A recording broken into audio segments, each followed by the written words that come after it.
part 6. We go from Seattle to Ocean City, Maryland to do the dredging job. And then we go to Texas and then back to Florida. I'll probably end part 6 there. So I fly from Seattle in like a 2-day notice. I fly from Seattle to Philadelphia. I believe my grandmother, she ended up picking me up from the airport. Rest her soul now. She's now passed away, but she was awesome and she supported my lifestyle. She picked me up and brought me to her house. I spent the night with her. I think the next day, my dad ended up giving me a 2.5-hour ride to Ocean City, Maryland, to the hotel that the dredging company was going to provide. I get in, I check into the hotel, and pretty much the next day, I have to. Looking back, I feel stupid, but I don't even know if Uber was a thing yet because I didn't know about it. But I had to get to a smoke shop to try to find this synthetic urine called Quick Fix, because all I did at this point was just smoking weed. I had got off the heroin, so I had to find this Quick Fix in order to make it to this doctor's appointment that I had to somehow get to the next day. So I become a logistical genius, and I find a bus ticket to the smoke shop around the area, did some walking, got some Quick Fix, and then I was all ready for the next day. I did some research on bus routes. It would probably take me like 2 hours to get to this doctor's office and take this botched pee test. At this point, I have used Quick Fix a few different times in my life, so I was pretty comfortable with it. But I did have one experience when it was like too hot. So I didn't know how this was going to go. I didn't know if I was going to have to sit through orientation at this point for a couple hours beforehand. So the night before, as I went to bed, I put on one pair of boxer briefs, and then I took the synthetic urine and I put it in that secret compartment on the boxer briefs. Then I put on another pair of boxer briefs and I put the hand warmer outside of that compartment. And I went to sleep with it and everything just to see how long, I woke up, I checked the temperature, it was still at like perfect temperature. And I had it, in its spot the whole way on the bus to the doctor's office, and I pulled it off. So I got a bus back to the hotel, and then I was to start work the next day. I get back to the hotel, I still don't have a ride to work, and the dock that we meet to go out on the dredge is literally probably about 40 minutes away. So I still have to figure that out. But chances were on my side that day. And as I was getting back, I noticed like 3 Jamaican guys that were back. And at this time I didn't really know, but it turns out that was my crew. And I was talking to one, his name was Sheldon. He was my captain, and I didn't even know it yet. But I told him what was going on, and he said, "Oh, no problem, mate. I got you a ride." So I started riding with him for the first few weeks, and we became, cool friends. It was a really surreal experience sometimes because I'd be out on this like rusty barge or this old tugboat, and all I'm working with is 3 Jamaican guys, and they got heavy Jamaican accents, and sometimes I'll forget. Like I'm in Ocean City, Maryland. You'd think you were in Jamaica or something. The weather was really good at this time, and it was a great job because all we were doing really was clean up, which is basically move pipe and tie them together into these big rafts and then pull them and take apart pipe. It wasn't that hard of a job. It was just a dirty job. I continued working with these guys for a while, and I saved up some money. And right there in Ocean City, Maryland, I bought a car. I bought a Toyota Corolla, cash. So I bought this car. It was like $5,000. I had a ride to work now, which was great. And then before you know it, everything's going pretty good. Except I'm working 12 hours a day, 84 hours a week. It was definitely taking a toll on me. But I stuck it out, and then Christmas came and went, and I was with my Mexican girlfriend this time, and we're in between jobs. We're all gonna meet in Sargent, Texas, sometime after the new year. So I get to be in New Jersey for a little bit. I traveled around for a little bit, and then I go to Sargent, Texas. I'm actually one of the first ones there. When I first get there, I was actually sleeping in a tent next to this river. It was super cold, and I just didn't have a lot of money because I spent it all in my car. But here I was, sleeping in a tent, guarding this crew boat that's going to start bringing us all to the dredge and stuff when the rest of the crew gets there. Then I actually end up staying on the little crew boat for a couple days, and I'm with my girlfriend at the time. It was a very interesting experience. It felt like the wild, wild west, because Sargent, Texas, out in the middle of nowhere. Once the crew arrives, we get to work, I start getting paid, and actually living on that crew boat for a little bit, I got to meeting people. And one of these days, this guy named Glenn, I met him. He said he has a little camper right across the river, and he did. It was a nice little pull-along camper, and he rented it out to me for $400 a month, and it even had air conditioner. So I'm working in Sargent, Texas for a little while.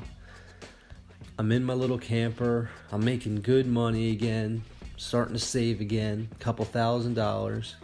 And then after a month or two of 12 hours a day, 7 days a week, 84 hours a week, I started getting tired. And now that I look back, it's one of my triggers, So what ended up happening was I relapsed and I did some heroin. I found it online, and I drove 2 hours away to Houston, Texas to pick it up. And before you know it, work was really easy now, and everything was fine. I didn't care about the 12-hour days. But one thing I know now is that is completely unsustainable. Dope might feel good that one time, but it's completely unsustainable. You build up such a high tolerance that you're spending hundreds of dollars a day, and in a month you're out of control. So that's how it always goes. And I was able to go a month or two, a couple more months. I probably worked in Sargent, Texas for 5 months or something. And I was able to sustain and kind of save a little bit of money. I almost had $10,000 at this point, and I have it. That was the kicker, though. So I knew I gotta get out of this situation, change my people, places, things. So what ended up happening is I quit that job and I left the area. And I drove in my little Toyota Corolla with my girlfriend and my dog, because I had a dog at this point, because she rescued a dog there. And we were heading towards Florida.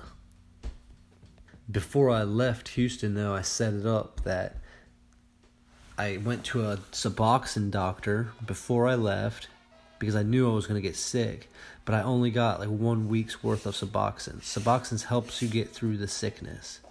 So I took those little halves, not to get high, but not to get sick. I took those on the way to Florida, and we made it like a week or two trip, just driving, sleeping in the car, and taking these Suboxones. After a week, they were gone, and I'm off dope again.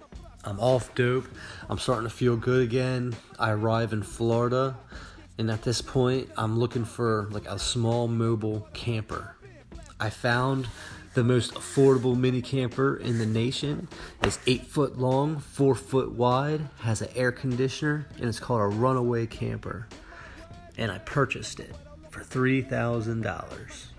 No more sleeping all crammed in the car, because I got a little mini camper now. It only weighed like 600 pounds, and my Corolla was towing it along perfectly.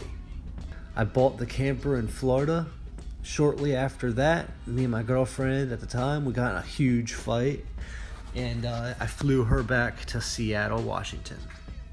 At this point in my life, I'm like 27 years old, and I've been away working like these hard jobs, and I've been away from my family for like 10 years or over at this point. And I really start to question it. I knew why I relapsed, And I'm like, what am I doing, And I didn't know why I wasn't doing what I wanted to do, because you can do what you want to do. So I asked myself, what do you enjoy? What do you love? And it's marijuana. That's a plant that I love and I believe in, and it's therapeutic for me. It helps me get off heroin. So I made the decision at that time I wanted to somehow get involved in the marijuana industry. And I took my little camper and I started heading west from Florida towards Humboldt, California. I knew I had a car that I owned. I knew I had a camper that I owned, and I had my little dog, and that's no payment. So worst case scenario, I was going to sleep in my car. So I started heading out west on the southern route on the 40, and a friend of mine, he saw my Facebook status. I must have posted one, and he hit me up. He's an old friend of mine. He said, "Hey man, I'm in Louisiana. Can you stop by and give me a ride out west?" And I said, sure, I'd love some company. I get into Louisiana. He's staying at this military wife's house or something. I don't really know what's going on, but there's a lot of kids running around, and he's there, and he's just kind of traveling around, I guess, and ended up there. Turns out he had no money, and he said, well, you know what I can do is I'll panhandle on the way, and that's how I'll pay you in gas. I say, no problem. I'll sleep in the camper at night. You can sleep in my car. So we start heading west, and we end up stopping at this girl named Happy Holly's house in Arizona. And she was my old friend from Florida, ironically, but she was actually in Arizona stripping. And she was a really cool chick. She invited us to stay at her house for a day or two, and we took her up on it. And we went adventuring around. Me and Ronnie even got in a fight. We got through it, though. And then at one time, we were all hiking up a mountain, and Ronnie got super drunk and passed out at the bottom of a trail. It was a real experience. But when we left Happy Holly's house, we got a flat tire in Arizona. And it was the wee hours of the morning, so we put a donut on and we went to the Walmart parking lot to get a new tire in the morning. And I see Ronnie, he's always up super early. He comes to my window with this weird guy. I'll say weird, but very interesting and, different. Not your everyday character. His name was Kurt.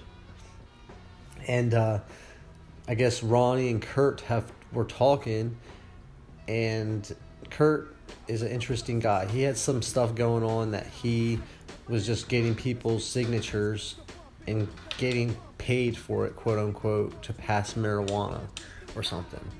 So he basically wanted us to come with him and try to do this outside of Walmarts and stuff. I felt like it was a little risky and you could have police contact, and I didn't really want to do it. So we ended up meeting him at this camp spot, having coffee. We got our tire fixed, and our true intentions comes up where we were going and stuff. And this guy, he's like, I'm Kurt. I am the original inventor of Phoenix Stars or something, some weird brand. And we believed him, and he's like, I have a farm in Colorado. And this is 5 hours away north. We're in Arizona, maybe 6 hours away north. We got to go through New Mexico, and then it's right in southern Colorado. We're coming at 14 minutes now. But basically, we were going to work on his farm and to be able to live there to work on his farm. And we're following this guy, and he's got expired plates from 3 years ago. So I'm just what's really going on? But that is another story. I'll have that in part 7.